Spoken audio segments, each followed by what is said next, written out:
আজকের যত চাঁদাবাজি, আজকের যত ছিনতাই, এইগুলো এখন সবাই বলছেন, স্বরাষ্ট্র উপদেষ্টার দায় দিচ্ছেন।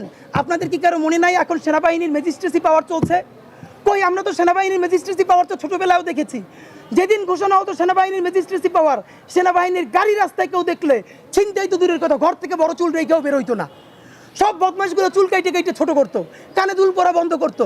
আর এখন আপনারা ম্যাজিস্ট্রেট, আপনারা তো আনসারের চেয়েও নিচে নামে আসছেন।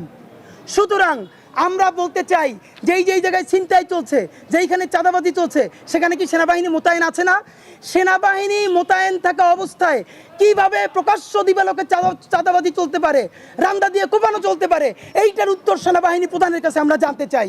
সুতরাং আমরা বলতে চাই, গোয়েন্দা বাহিনীর আজকে ভূমিকা কি?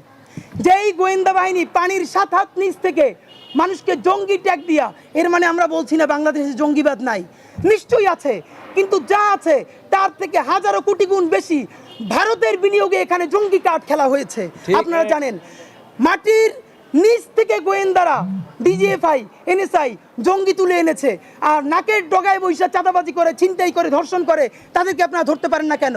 এর মানে সেনাবাহিনীও কি চাচ্ছে যে এমন একটা দেশে পরিস্থিতি তৈরি হোক যাতে ক্ষমতাটা সেনাবাহিনীর হাতে চলে যাক, আর একটা 111 হোক, অথবা এমন একটা পরিস্থিতি হোক তাতে এমন একটা নির্বাচনী সরকার আসুক যাতে সেনাবাহিনীর সাথে এই মীমাংসা করে আসবে, যেমনটা খুনি হাসিনা বলেছিল 111-এর সময়, আমি যদি ক্ষমতায় আসি তাহলে সেনাবাহিনীর এই সবগুলোকে ইনডেমনিটি দিয়ে দেওয়া হবে।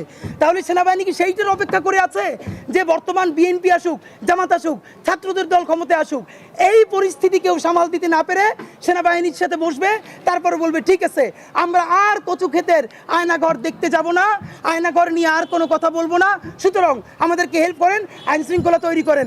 সেটাই যদি হয়, বিএনপির প্রতি অনুরোধ করছি, জামাতের প্রতি অনুরোধ করছি, আপনারা জনতাকে জানান সেনাবাহিনী আপনাদেরকে এভাবে বলছে।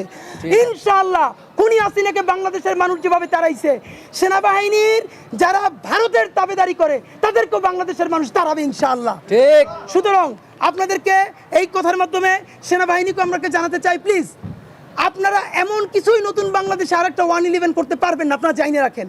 যদি আপনারা পারতেন, আপনারা বুকে হাত দিয়ে বলেন একজন সিনিয়র অফিসার খুনি হাসিনার বিরুদ্ধে ছিলেন না, আজকে আমাদেরকে আপনারা গল্প শিখান সেনাবাহিনী পক্ষে ছিল না। আমাদের কিছু সৈনিক এবং জুনিয়র অফিসাররা বাংলাদেশের মানুষের পক্ষে দাঁড়িয়েছিল বিধায় আপনি জাতিসংঘের অনুদান বন্ধ হবে সেই ভয়ে বাধ্য হয়ে ছাত্র জনতার পক্ষে দাঁড়িয়েছেন। কোন নৈতিক দায় দিয়ে, ভালোবাসা দিয়ে আপনি ছাত্র জনতার পক্ষে আপনি দাঁড়ান নাই। সেটাই যদি হতো, ডক্টর ইউনূস যখন কচু খেতে আয়নাঘর দেখতে যান, সেই আয়নাঘর আপনি দেখতে দেন না কেন? সেনাবাহিনীকে এখন আপনারা বলেন আমাদের প্রতিষ্ঠানের দুর্নাম। ইতিহাস আপনাকে সময় দিয়েছে, গত 17 বছর খুনি হাসিনা আপনাকে দিয়ে আয়নাঘর করিয়েছে, খুন করিয়েছে, গুম করিয়েছে, ভাবেন ধর্ষণ পর্যন্ত করিয়েছে। একজন মানুষ রোজা রেখেছে, রোজা ভাঙিয়ে তারপরে তাকে ধর্ষণ করা হয়েছে। এটা তো আইএমএ জাহিলিয়াতকে ছাড়িয়ে গেছে। সময় এসেছে পাপ মোচন করার, সমস্ত আয়নাঘর সেনাবাহিনী উন্মুক্ত করে দেন।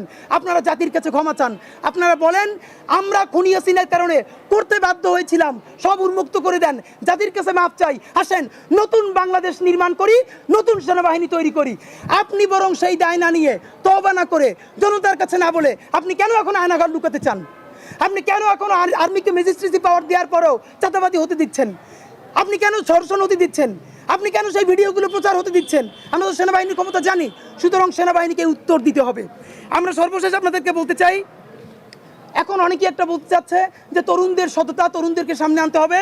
এই কথাটা বলবার আগে আমরা ইনকিলাব মঞ্চ নতুন রাজনৈতিক দলে যাবে কি যাবে না, আমাদের কিছু কনসার্ন আছে, এই নিয়ে শেষ করব। তার আগে 1 মিনিটে আমাদের সুপারিশগুলো আপনাদেরকে বলতে চাই। নাম্বার 1, সারা দেশে কমিউনিটি পুলিশ আছে, আপনারা জানেন। সেই কমিউনিটি পুলিশগুলো আওয়ামী লীগের দোসর দিয়ে ভরা। যেহেতু বর্তমান পুলিশ ফাংশনাল না, সেনাবাহিনী ফাংশনাল না, মানুষকে ভিডিও করে দেখানো হচ্ছে সে রাস্তায় নামতে পারবে না। আমরা তো বলেই দিয়েছি আমাদের জানের বিনিময় হলেও জুলাইয়ের বাংলাদেশকে আমরা বাঁচিয়ে রাখবো ইনশাআল্লাহ।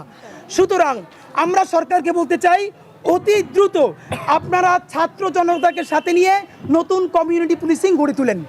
যেই কমিউনিটি পুলিশিংয়ে প্রত্যেকটা ওয়ার্ডে ওয়ার্ডে, পাড়ায় মহল্লায় আপনি 1-2 করে মূল ফোর্সের পুলিশ দিবেন এবং তারা নিয়ন্ত্রণ করবে সেই ছাত্র জনতাকে, এবং তাদেরকে আপনারা ভাতার ব্যবস্থা করেন।